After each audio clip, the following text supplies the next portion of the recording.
I believe that there's there's an agenda for this mall, but it's beyond me, guys. I don't want to get into the politics of it. All I can tell you is that I'm here. We got a lot of other businesses here as well. Come on in. We can definitely use your help. But we also feel we have something that you guys can use as well. And so spread the word and let everyone know that we're here. But again, I'm Panda Smart Shop. My name is Arturo. I really appreciate your time, guys. Do you have any other questions? Well, I gotta say, I thank you very much for taking the time out, to give us this interview. And I hope that this interview will bring us a lot of traffic to this place so that people know definitely that this business is here, and we just take it from there and see. Oh, you know what? Something I always neglect to mention, and I've been told that I have to mention it. Okay. So I am a veteran. So I'm told, this veteran-owned business. So I'm a Desert Storm veteran. I served off the USS Kitty Hawk. So I did my time there. And while I'm at it, I'll also mention I'm a 9/11 survivor. Okay. So I was Tower 1, 81st floor. I worked for a company called Network Plus. And I was there the morning we got hit. We start our mornings at 8 in the morning. We're 8 to 6, Monday through Friday. And so we were there when all of that was going on. Wow. So I know this is something that we're going to circle back around and we're going to talk about, that I want to share with these guys. What I'm going to discuss about 9/11 is going to be the politics. We're not going to talk about conspiracy theories. I would love to. Because I don't think you guys have been have seen enough survivors discuss their experience so that you can connect the dots. But never mind that. I want to discuss what I experienced that day, because I remember it like it just happened an hour ago. It hasn't left me. I remember the day, but I have to say, it's the first time I met someone that was actually there. Yeah, I get that a lot. I get a lot of folks that haven't. You're met the first anybody. person that I met that was there. Yeah. And I haven't really met anyone aside from my colleagues, as you can see here. So aside from these guys, I stay in touch with a few of them on Facebook. Hold that up again for me, please. Hold it up again. So we were very fortunate. We didn't lose anyone. We were very fortunate. We almost did lose one, Alicia Green Moore. She's married now. She was caught in the bathroom, so I'm going to talk about her. But thank goodness we were able to get her out, and so everyone survived, thank goodness. But it is difficult, because a lot of people didn't survive.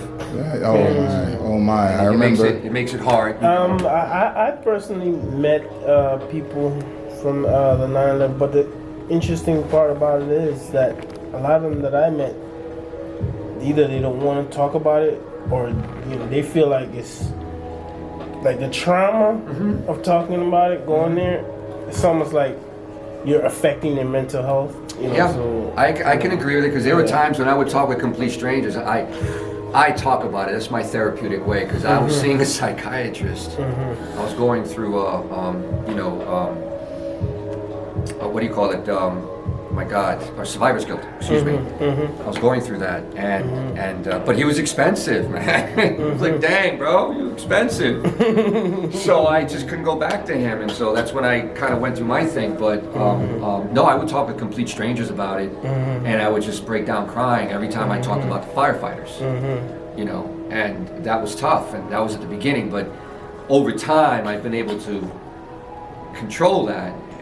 But I sympathize, and I cannot blame any of a survivor who doesn't want to talk about it, because there are war veterans who don't want to talk about the war. I've known people who have had dads who have served in Vietnam who apparently have been through so much that they don't want to talk about it. Talking about it just conjures it all up again, and that's not what they want. And so that's true. I really believe that you're really a brave person, for coming forward and talking about that, because I was living in New York when that happened, and we knew a lot of the people that were in that building, but it's almost like people that were in a war. It's almost like a war, and it's almost like they want to just put it behind. They want to forget it. Yeah. They don't even want to go there. Sometimes you even bring it up. Sometimes they feel like you're trying to, almost like an attacking way. Yeah. Because I guess there's a level of trauma that they're dealing with. So I'm pissed. Mhm. Personally, I'm pissed. Mhm. All right, I served in what I believe, and many other people would agree with me, the most powerful Navy on planet Earth. Mhm. And so what happened 9/11 just didn't make any sense to me. Mhm. Right, and then afterwards, that's why I don't want to get into the politics, but afterwards, how it was handled, I'm very, very disappointed in the way it was handled. Never mind that he was captured and assassinated. Whatever, how many years it took to capture him. But the way everything was handled, I feel it was mismanaged. I feel that the information given to the general public was misinterpreted and disingenuous. Actually, it's just completely disingenuous.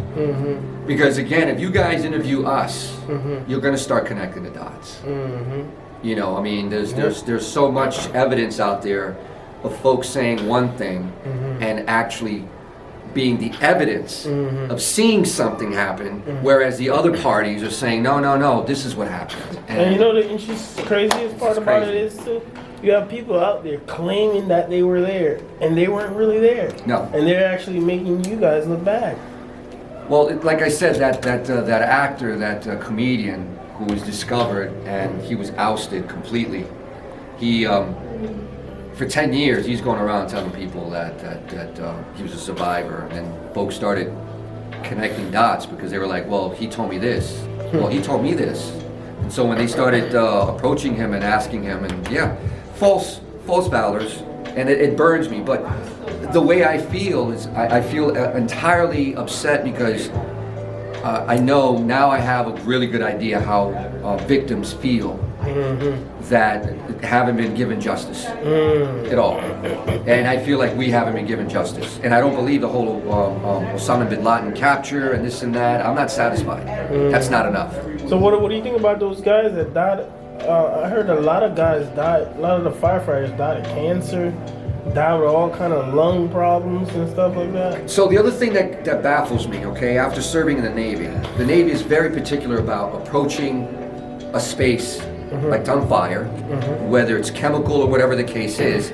You approach it prepared. You don't just run into it. There's even a video showing one of the aircraft carriers, bombs blowing up and guys approaching it to fight the fires, but they're not in gear. They're wearing their pants. Back in the day, they're smoking cigarettes on the deck of the ship. There were no shirts, like they're sunbathing. Meanwhile, they're running in to fight a fire with no equipment. Wow. And so ever since then, the Navy had to be very particular, very on point. We have a DC damage control team that's our version of the firefighters on a ship, on our ship. And so whenever there's a fire, those guys dispatched.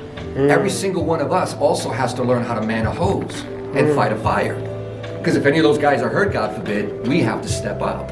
Wow. And so what baffles me, after telling you this, the point I'm trying to make is that it doesn't make sense to me that our firefighters, first responders, I understand what was going on. I understand the impact, the severity. The adrenaline was just off the charts.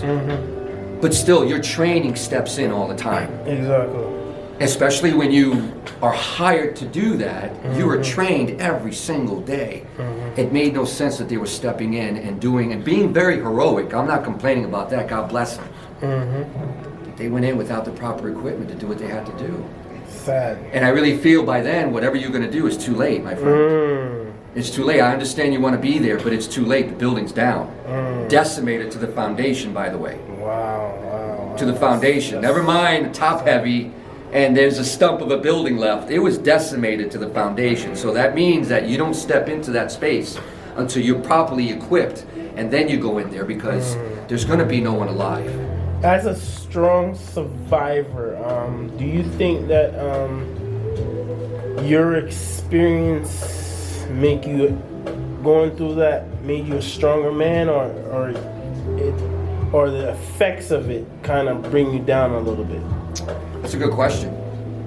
I'm going to say a little bit of both because, like I said earlier, when I had to see a psychiatrist, and then the way I would talk with complete strangers about it, I was just trying to find an answer no one was going to give me an answer, but I was just trying to find one. And I figured talking about it somehow would conjure up some kind of an answer. It never did. You know, I even got interviewed by a Japanese documentarian. Sujo John. You can look him up, sujojohn.com, SUJO John.com. Sujo was caught under Tower 2. We finally get downstairs, and we're going over to, we're trudging through water knee deep. So anyway, we're going to the escalator to go up to Borders Bookstore. He beelines at the Tower 2. We're like, where are you going? It's, you know, it's like, we're going this way. Why? It turns out he thought his wife was in Tower 2. Because she worked in Tower 2 for Morgan Stanley. They had bought, if I remember, they had bought Shearson Lehman's office space. So if they're in the middle of the buildings. She's 4 months pregnant. Wow. So Sujo's running over to get his wife. So, for those of you who are suspenseful and want to know what happened, I'd like to say stay tuned, but this isn't a movie. So. Yeah. So what happened was she was fine. She actually went out to get breakfast. And when we got hit, she was outside and she's like, I'm not going in the building. My husband's in that building. I'm going to stay out here and see what's going on. So she never went out, but the phones were shot and there was no way to communicate anything to anybody. So Sujo thought she was in the building, which is why he beelined it to Tower 2. Wow. Because he got caught under Tower 2 as it came down. Wow. Yeah, he miraculously got out. Another guy got out, which turned out to be an FBI agent.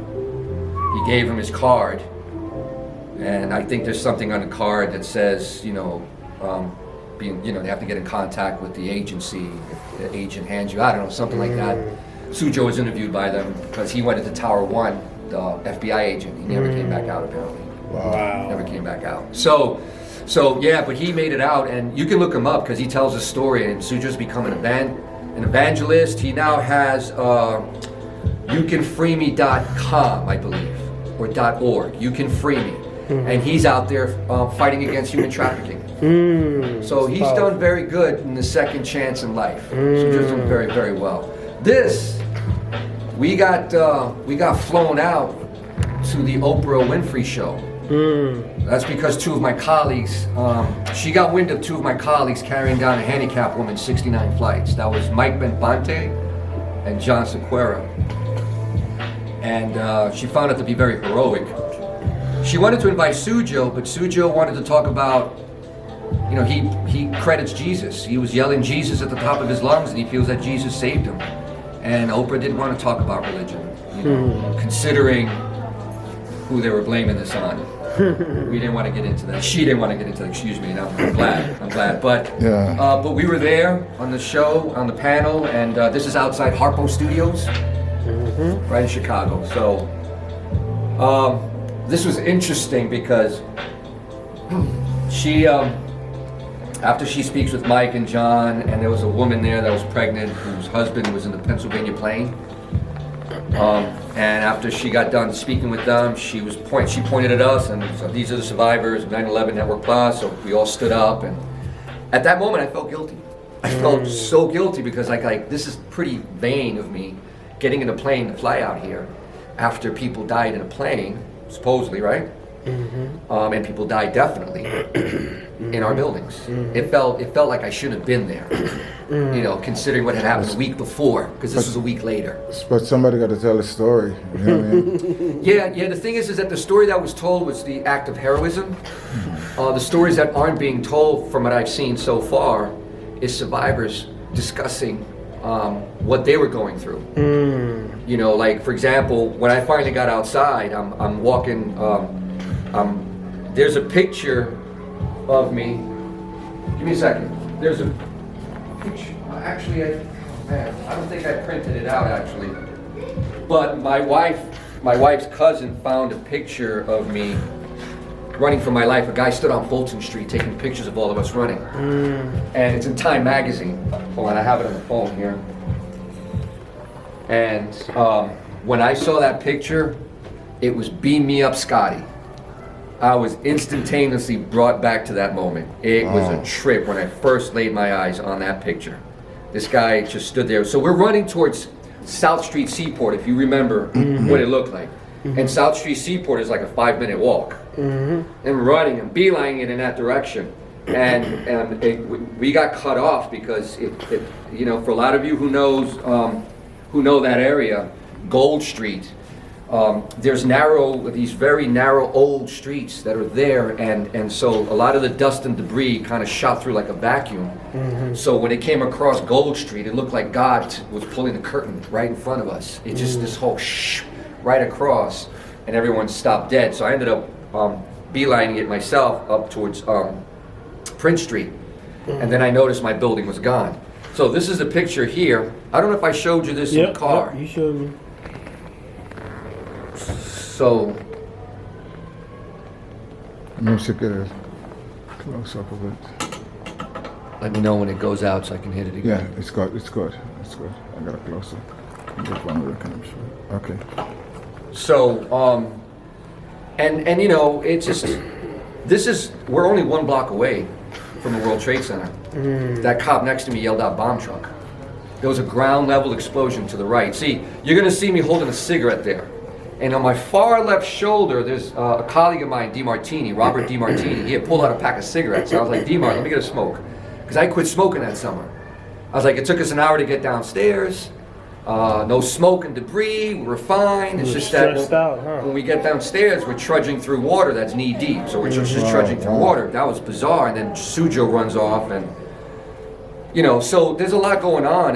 But I just feel that if you guys start listening to our stories, each of us, you'll start asking questions. You know, I mean, I have pictures here that we can talk about, but that's the next interview. We're gonna save that for the next interview. That's the conspiracy side of it. We're gonna save that one for the next interview. We can talk about that on another chapter. The first one is simply my experience, what happened that day. Because I'm gonna tell you, man, that morning, it was beautiful. Tuesday morning was the weather was so beautiful that day. It reminded me of San Diego. And I was stationed in San Diego before that for 3 years while I was in the Navy. And so the weather was impeccable. I'm wearing my suit. You can see me with my jacket. The reason why I'm holding my jacket real quick is because when we finally got downstairs and we're trudging through water, the sprinklers were also going off. So I'm covering myself as we're finally making our way out. That's why you see me holding my jacket like that. So yeah, there's a lot that went on that morning. A few things that happened with my colleagues that I can share with you. And this was like a movie. This truly was like a movie. And but like I said a few minutes ago, what burns me personally is that I feel like I'm a victim that's there. I haven't seen any justice yet. And I know a lot of you guys out there, you know, when you put this out there, and a lot of folks that are watching this, oh, well, we did this, we did that, we did this. Yeah, there's certain demographics that are saying that. Okay, let's be real. There's certain demographics that are saying that. Because there's a ton of other demographics that are saying, wait a minute, I smell something fishy. This doesn't look right. But yet you have another slew of demographics that are saying, no, why would we do this to ourselves? I don't know. All I know is it happened. Okay, I was minding my business. You know, I've got a 2.5-year-old at the time.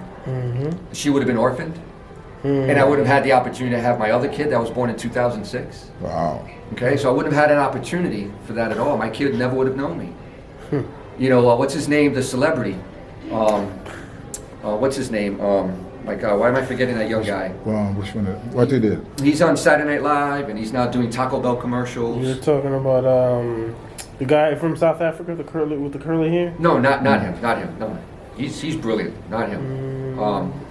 Not saying the other guy isn't brilliant. What I'm saying is that his dad was a casualty of 9/11. Oh wow. So you've got folks out there, you know, that are casualties of a family member that lost their lives. As I said, man, you're the first person that I personally met that was there. And I remember that morning so clear. Right. Because my wife just went to work, and I came in from work just before she left for work. And then when she called me and said, "Are you watching TV?" I said, "Yeah." And said, "You see what happened?" I said, "Yeah." You know, she called me and we started talking. You know, so I remember that morning just like it's just yesterday, man. Yeah. I can't forget that day. It was a serious day. I talk about it too real quick to young people, because you know I drive through the Uber and the Lyft. and I'll mention it to young people because I don't want it to be forgotten. Because something like this could happen again. It happened Pearl Harbor. And while I'm in boot camp, by the way, I'm being yelled at. We're all being yelled at by our company commanders, which is our version of drill sergeants. We'll never forget Pearl Harbor. We'll be at 100% readiness, always at 100% readiness. We'll never forget Pearl Harbor. Meanwhile, we're on push-up positions and we're doing all this, right? Yeah. What happened 9/11? Right? What NORAD is, there's an Air Force base in Jersey, I think 2 of them. F-15s, F-16s, those guys are very fast. They could have been here like that. So all I know is that, you know, you have one plane hit a building. I think you had enough time to intercept the second one. You had enough time to intercept the second one. So, you know, but there's conspiracies. I have my theories behind that. And like I said, we can talk about that chapter 2. Okay. So here's Arturo talking about his experience 9/11. And then, all right, chapter 2. So what's your take on your experience about that? What do you think happened? Okay. And then I can throw you my 2 cents. Okay. My 2 cents. Because Not his, not hers, not the Trumps, not the Biden people, not Democrats. Mine. You're going to hear mine because I'm a survivor. So you're going to hear my take, my 2 cents of this conspiracy theory. I hear so many different, you know, ideas, and you know, people come up with so many different, you know, conspiracy theory and their version of what they think is the factual truth. You know what I mean? But it's so many different persons have so many. And you know the different interesting part about it too, I heard that both buildings, were actually insured Days before. Yeah, and I was saying to myself, Yeah. that doesn't sound, to me, that doesn't we sound mentioned right. that too because I said that apparently the other buildings in Manhattan weren't insured for terrorism, not even the Empire State Building. And the Empire State Building got hit by planes twice. Exactly. But accident, they were Cessnas. Exactly. Somebody That's went off course, historically lost known. control, and went into the building. That was it. But those buildings didn't go anywhere because they're made out of brick and steel. Exactly. Wow. But the World Trade Center is made out of Japanese steel. So it's flexible. My stepfather was a glazier. He put up glass in that building. It was one of his first gigs when he was young. He went up to the 40th floor. And he has friends that are steel workers that they were going back and forth with the developers because they wanted to use American steel. And the developer said, no, we don't want to use American steel because where they were building the World Trade Center, the elements, there was nothing surrounding it to block it like the Empire State Building. There's a ton of buildings around the Empire. There was going to be nothing around the World Trade Center. It's by itself, basically, these 2 towers at the very foot of Manhattan Island, surrounded by the Hudson River. There were times when I was up there working at 8 o'clock at night, and it's quiet. There's no hustle and bustle of people walking around and copiers. It's just really quiet. You can feel the building sway. You can feel it. Nothing to be like, oh shit, oh my God. It wasn't like that. It's like, whoa, it's like, you know, eerie. And then you can hear some of the traffic outside, but only like the horns and the sirens. Clearly you can't hear people, but you can hear horns and sirens. I only been in that building one time before, and probably around 10 years before what happened. And just one time, and is a friend of mine came from Jamaica and we was in New York, and he said, let's go check out the World Trade Center. I was like, and I don't want to, and he's like, come on man, let's go. And so we eventually went in the building that day because we was going to catch a train to go to New Jersey. So we went in the World Trade Center that one time, so I only got one visit. Wow. You know the crazy thing too? I lived there since 97 to 2002. I never stepped foot in there. Yeah, I went in there once. Never stepped foot in there. And like around 10 years before that happened. You know what? It reminds me because I took my daughter when she was 2.5, a week before 9/11. We were on Sunday. I went down there. We just walked around, and wow, I have to see if I can find those pictures. Because I remember I got on the floor, on the ground, to take a picture of her, you know, while she's standing with the World Trade Center behind her. I have to find that thing.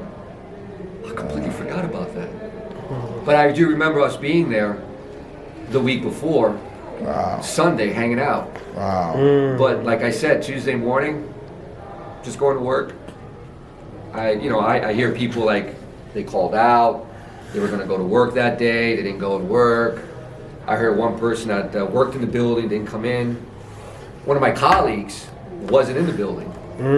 He was either late or he had to see a client super early. I think he had to see a client super early, actually. And he didn't come to the building till after everything was said and done. He's like, "What the hell's happening here?" You know, something like that. So, Yeah, I heard of a lot of things like that. There were certain people didn't show up on that day, and it was. Yeah, that's what for I chapter think. 2. Yeah, that's it. All right, chapter so 2. we're gonna wrap. We're gonna wrap. it, I 'cause definitely got some juicy I think we about got that like an hour. Yep. And a lot of editing to do. with Yeah, this. yeah. So, Yeah, there's a lot of editing. so you know what I mean, man. It's. I feel good doing this interview, and I hope something wonderful come Look, my thing, about. what I want, personally, I don't mind the story just going out. Just have people listen to it and that's it. Yep. You know, I would like it to help in regards to getting attention to my shop. I would love it to help with your production companies as well because Yeah. it's pulling audiences as Yeah, well man. for something KOJ that's... Productions and Yeah. Latitude TV, yeah. So One more time, tell the people who you are again and exactly where your business is. One more time. So, I am Arturo Gonzalez, owner and operator of Panda Smart Shop, located in the Enfield Square Mall, 90 Elm Street in Enfield, Connecticut. I'm right next to Claire's, and I am a CBD store only, full spectrum and broad spectrum. I'm not a smoke shop, I'm not a dispensary. I'm trying to put CBD on its own platform. All right, and thank you you can reach again. me. Sorry, you Yeah. can reach me at 860-964-0212. 860-964-0212. And also, if you want to reach me, email sales@compandasmartshop.com. I will have my website up and running soon enough. You guys can order that way. And also, there will be a description in the comment so that you can get the right information if you miss it. So I definitely like you to check out this business, help to promote it, and we're gonna do it again. All right? Thanks It's a very pleasure, much. guys. It's a pleasure. Thanks. Thank you very much. This is going to check.